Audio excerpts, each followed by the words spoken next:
I'm like a little liar. A liar.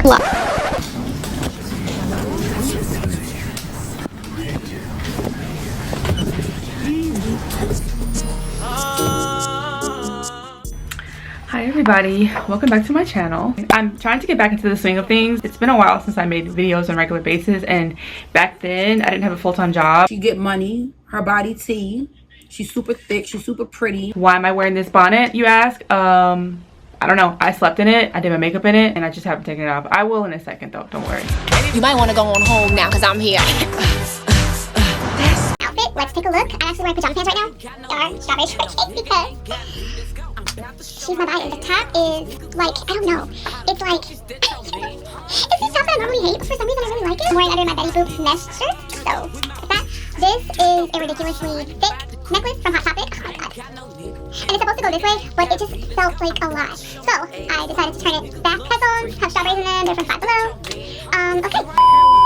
My last video was about ways that Kim Kardashian is similar to Donald Trump, and how if we had tuned in and clued in to the harmful ways that Kim Kardashian was existing in society, then maybe we could have prevented Donald Trump from moving up to the point where he is about to start his second term as president. This video is called Kim Kardashian and America's Collective Amnesia, and if it's not titled that, it's titled something close to that. But I wanted to talk about the fact that we are moving into a phase or a state in our nation where history is irrelevant. And of course we know history is never irrelevant, but we are treating history as though it is irrelevant. And so that is what I want to discuss. So let's start with some backstory, okay, about Kim. You might think, Joy, are you obsessed with Kim? No, I'm not. In fact, Kim is obsessed with me, okay? You know how I know? Because she spent years dressing like me, being around my community, stealing aspects of our culture, and so I'm just returning the favor, okay? So that's the era I'm in. Be patient with me, okay? Maybe I'll grow out of it, maybe not. I actually came across one of her biographies, and I read a little bit about her family history, and how she became the Kim Kardashian that we know of today. Turns out that she is the great-granddaughter of Armenian immigrants, which we all kind of knew, I think. We know of her Armenian background, but what I did not know is that her great-grandparents escaped their country during a time of civil unrest. So soon after they escaped, there was like a lot of bloodshed that took place. However, how often does she reference her Armenian background? How often does she present herself product of immigrant? She doesn't do that. I think that for a long time, people probably assumed that Kim, like people knew that Kim is Armenian, I think, but I don't think that really anyone knew what that was. Armenia actually at that time was a part of Russia. Okay, these are my notes. These are my notes. I need to read them. Kim has not spoken up regarding the anti-immigrant sentiments being shared by the upcoming administration, despite the fact that her family's wealth is completely attributed to their immigration to America. So the only reason why she is who she is, the only reason why she has the money that she has, is because her family left their country that had less opportunities and came here to a place that had more opportunities. She has not been an advocate for refugees, despite the fact that the argument could be made that her family took refuge in the United States. Very much so. So I know, like, being a refugee, I don't think that her family was officially considered a refugee, but essentially that's what happened. So she also has never been one to be vocally supportive, and this is what gets me, of the African American community during this time where there has been a shift in acceptance and a shift in support of Black American issues. Kim has not been vocal about this, despite the fact that she has spent most of her life in our community and gleaning from our community. Did you know that she dated Michael Jackson's nephew in high school? Did you know that middle school, high school? I think I'm like a little liar. Like, not in important things. I don't lie about serious things. I lie about like little things. It's not that big of a deal. She has been beneficiaries of our money, talent, and connections most of her life. And if you want to hear more details of that, watch my last video where I talked more about that. She's demonstrating anti-historicism, okay? And that's what we're going to be talking about for today's video, because it's not just Kim that's doing this. Kim is a product of her environment. America as a collective is in a period of anti-historicism, and it's why we are in not a good place right now. So let's shift to the United States, okay? The United States has had a history problem for some time now. We all know as kids, we are taught about the founding fathers. We are taught about George Washington and what amazing and brave men these were. What we aren't taught is that the majority, if not all of these men, owned slaves. So how are they taught and presented to us as examples? These people's morals were corrupt. Because the United States is the only country that was established based upon the principle that all men are created equal. The only one. The only one in which the people who created it said that it was based upon this set of ideas about equality and freedom and liberty. And then continued to keep a large number of its people, a vast number of its people, in bondage, and tightened that bondage every generation after they created their own country based upon those ostensible principles. The only one. And then it was the last of all of the Western countries that had any kind of hand in the slave trade to end slavery. As kids, we're taught about the first Thanksgiving, that it was a peaceful event where the settlers, the colonists, met with the Native Americans, and there was perhaps some sort of dinner, some sort of coming together, but that truce and that peace was very short-lived, and within only a few decades, the Wampanoag natives had lost most of their territory and was embroiled in a war with the settlers. So the fact that, you know, the United States goes out of its way to present the country and to present that day as one thing, when in reality it was a totally different thing, is very strange. It just demonstrates all the ways in which America struggles with being honest with who we are and what we've done. America does not like to get into the weeds when it comes to the past, probably because at the end of the day, that could mean they would probably owe a lot of people money. Reparations is equal to accountability, which our country fails to do. But seriously, history has always been told in this country by a skewed lens. And I think that not just this country, but just in general, history is always told from an angle. And the reason why is because 4 things: interpretation and perspective. Who is telling the story determines the interpretation of the story. Power dynamics. Those in power determine what stories are told and how the history is going to be preserved. Source selection. What sources are used to tell the story? Are they letters? Are they diaries? Are they secondhand accounts? And how biased are these people? How biased are these people when retelling the story? And lastly, cultural bias. Societal norms and values at the time will determine what stories are retold and how they are told. But the way that history is told matters and determines the reality in which we live. America has always had a history retelling problem, but I believe that history has always been an important aspect of our culture. I think that for some reason, America was really intent upon its citizens viewing the country as some frontier that was braved by these brave men and overcome. The history was told that way, and it was like to make ourselves feel better about our decisions as a whole. Look at our money and look at our statues and look at our monuments. We were always trying to venerate the founding fathers, the presidents. Mount Rushmore is a good random example of this.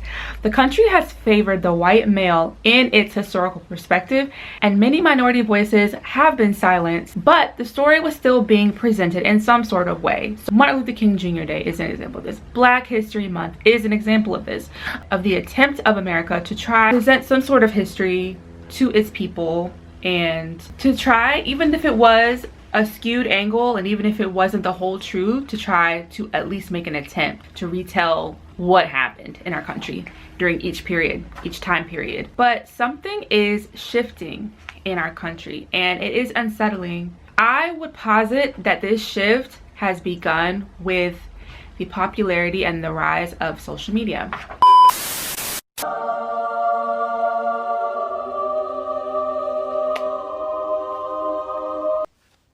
I'm sorry, but hats are against the dress code. Mamma mia! We're all on social media. We know what it is. It allows for everyone to have a say, to have a voice in whatever's going on. Unlimited interpretations, perspectives, power dynamics based on the size of each user's following, and a lack of reliable source selection, and the lack of burden of proof to prove their sources when making claims and when discussing events that are taking place. Not to mention the multiple cultural biases that are present from each account holder. How many cultures are represented online? There's tons. Every culture that exists is on social media. So that determines the way history and the way the present is presented, which ultimately determines the way history is reflected on.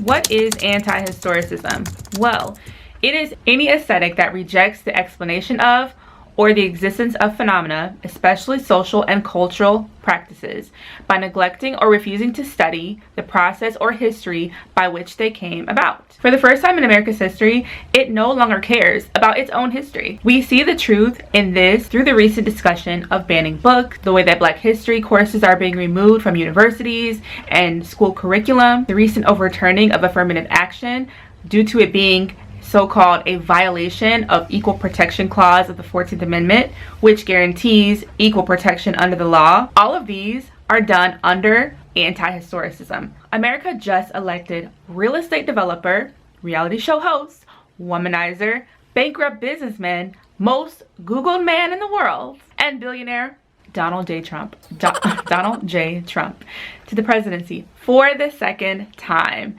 Many people have raised questions about the legitimacy of the election results, but regardless of that, you cannot deny that he did receive millions upon millions of votes. Why is this? I believe the average person who voted for Donald Trump in this election or chose not to vote at all is a victim of America's lean towards anti-historicism. In my previous video, I did touch on Donald Trump's qualities, all of which on paper make him generally unfit to lead the United States in any capacity, let alone as president. So if you'd like to hear details on that, please click on the previous video and you'll see there was more than enough of a paper trail to disqualify him to be a presidential candidate. But none of his backstory was used in any meaningful way to prove that he should not be running for president. Why is this? Anti-historicism. It's almost as if referring to history now is uncool. Sticking to the facts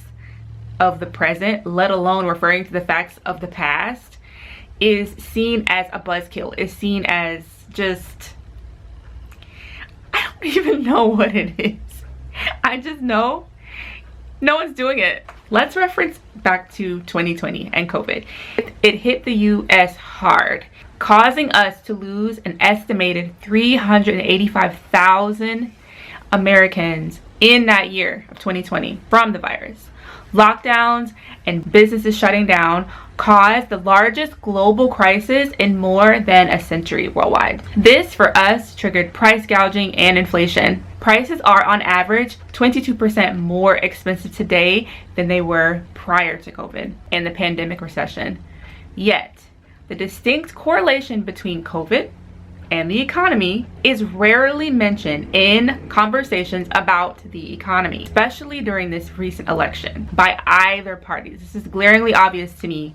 But COVID is the reason why you're still living in your mom's basement. You can't afford an apartment because now they all have the restriction that you have to make 3 times the rent. It wasn't always that way. Yet no one talks about COVID and the pandemic and how that kicked off everything we're experiencing right now. And if we don't talk about COVID, can we actually have meaningful conversations about the state of today's economy? No. This is anti-historicism. Now, I cannot talk about anti-historicism without referencing the discourse on TikTok recently about Beyonce and her performance at the NFL game on Christmas Day. A few weeks ago, Beyonce performed at a random NFL Games halftime show on Christmas. She performed a medley of songs off of her latest album, Cowboy Carter. It has received critical acclaim for its meticulous weaving of narratives surrounding the origin of country music and the Black artists who have contributed to the genre both in the past and in the present. Beyonce has made use on her album artwork as well as on the actual field that day of Texas rodeo imagery, because Beyonce is a Texas native. She was born and raised. Both in album artwork as well as in this Christmas Day's performance. She was met, surprisingly and strangely, with a particular criticism from left-leaning accounts. Now, she always receives criticism no matter what she does, and from everybody. But the left on TikTok posited that her use of the American flag as well as the red, white, and blue colors should be and could be considered patriotism and or nationalism. I think they wanted us to condemn her. These posts were liked and shared all across the internet with little to no pushback from anyone outside of Black America, the Black American community. And I don't know if the original few people who made these arguments, I don't know if they realized how anti-historical they were being, but that was anti-historicism. The pride that you may have seen in Beyonce during that performance was completely based on pride related to her being a Black American and the Black American struggle. If you know anything about the Black American struggle since the inception of the United States, then you would see and you would understand why a Black American woman would maybe make music on this topic and want to create pride in our community. But like I said before, these arguments that they made are directly stemming and related and tied to the overturning of affirmative action, Black history courses being removed. And the thing about it is the conservatives are doing that, okay? But the left is kind of picking up that slack and adding more buzzwords and adding more academic language to their points. But it's the same two sides of the same coin. It is choosing to ignore history while making present arguments. An intentional act to ignore history when history is right there in black and white, printed in books for you to read and see why Beyonce may have made the choices that she made and how it has absolutely no correlation to why other groups may use the American flag and may use red, white, and blue imagery. It's not the same thing. We are living in an age of historical and unprecedented events. I mean, if I sat here and tried to list all the unprecedented events of the last 5 years, I'd be here all day. Like, I mean, there's been an unprecedented weather, unprecedented political decisions. You know, we have an all billionaire upcoming administration. Unprecedented. There's so much new and bizarre and shocking things that are happening on a regular basis here in this country, but they're not being properly acknowledged today for what they are. And it leaves the American in a state of what I believe to be sort of limbo, because we're not really taught how to process these events as they move further into the past. They're not going to be properly retold in a historical retelling of this era.